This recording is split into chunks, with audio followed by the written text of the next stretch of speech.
প্রতিযোগিতায়। তো একই লাইনে একই কাতারে কিন্তু 10 জন 15 জন আমরা দাঁড়াই দৌড়ে প্রতিযোগী হওয়ার জন্য। বাঁশির হুইসেল দেওয়া হয়, সবাই দৌড় শুরু করি, শেষ টার্গেট সীমারেখা পর্যন্ত কি আমরা সবাই পৌঁছতে পারি? 3 জন পৌঁছতে পারি, একজন ফার্স্ট, সেকেন্ড, থার্ড। তা আমরাও যুব আন্দোলনের আজকের প্রোগ্রামটাকে আমি এই দৃষ্টিতে দেখতে চাই যে আমরা রংপুরের সব জীবনের দৌড়ানো শুরু করে দিয়েছি, কিন্তু সবাই পৌঁছতে পারিনি, আমরা এ পর্যন্ত পৌঁছতে পেরেছি আলহামদুলিল্লাহ। হতাশার কিছু নেই, যুব আন্দোলন যুবকরা কখনো হতাশ হয় না, তাই না? 2 নম্বর কথা হলো আমাদের শিরোনাম আছে আদর্শ সমাজ গঠনে ইসলামিক যুবকে রমজানের ভূমিকা, সিয়ামের ভূমিকা।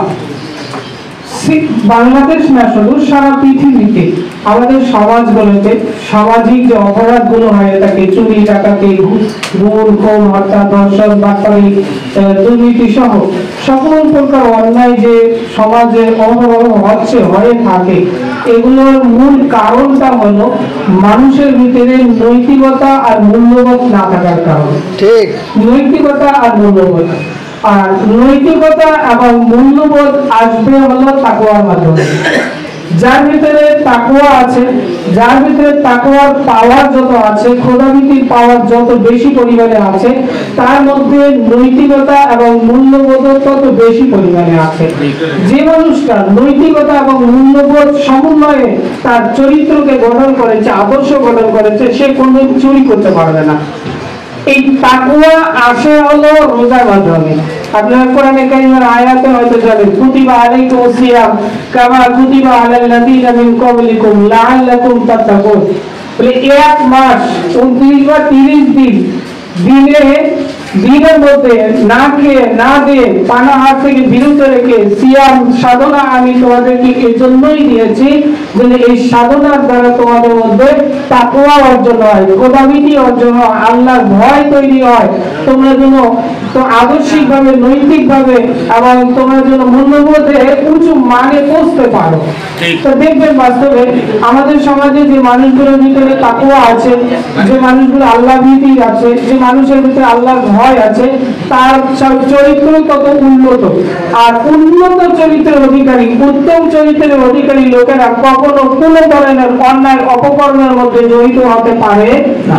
আপনি প্রমাণ আজকেও দেখেন সারা বাংলাদেশে অতীতে এবং বর্তমানে এই চাঁদাবাজির সাথে কারা জড়িত, লুটপাটের সাথে কারা জড়িত, ধর্ষণের সাথে কারা জড়িত, মারামারির সাথে কারা জড়িত, টেন্ডারবাজির সাথে কারা জড়িত, দেখেন যে একজন তাকওয়াওয়ালা লোক পাবেন না। এই অপরাধগুলোর সাথে তারাই জড়িত যাদের ভিতরে কি নেই, তাকওয়া নেই। রমজান, রোজা, সিয়াম এই তাকওয়ার স্পিরিট মানুষের ভিতরে তৈরি করে দেয়। তার মানে সুন্দর একটা সমাজ গঠনের জন্য রমজানের ভূমিকা অপরিসীম। 3 নম্বর কথা হলো এখানে একটা শিরোনাম আছে মুজাহিদ প্রজন্ম।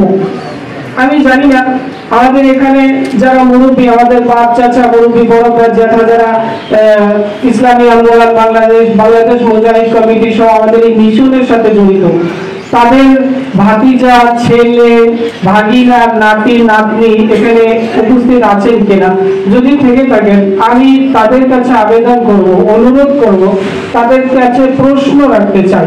আপনার বুঝ হওয়ার পর থেকে আপনার বাবাকে দেখছেন যে 5 কলি একটা টুপি মাথায় দিয়ে সবুজ একটা পাগড়ি বেঁধে নামাজ পড়ে সবসময় চলাফেরা করে।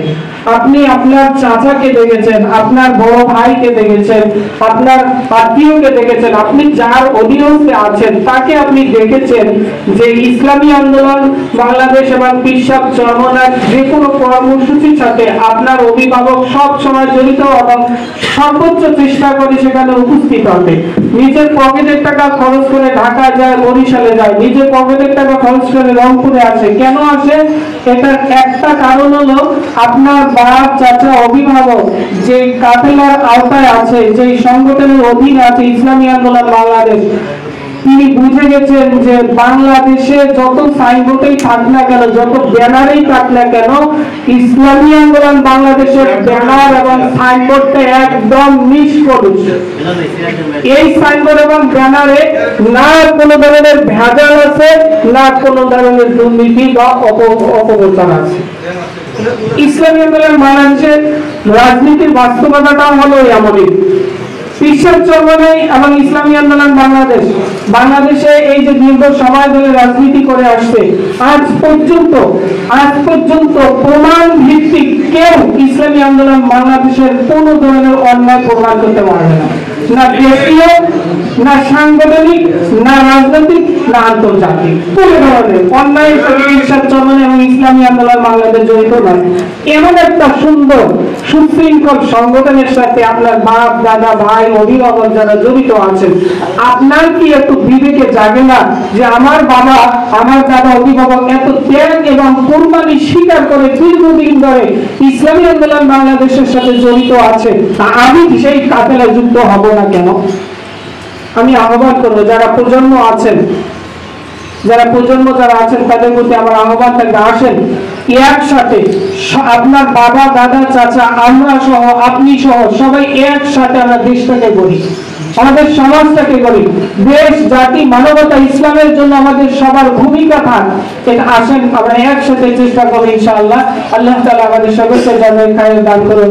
আমি এই বলে আমি আমার বক্তব্য শেষ করছি।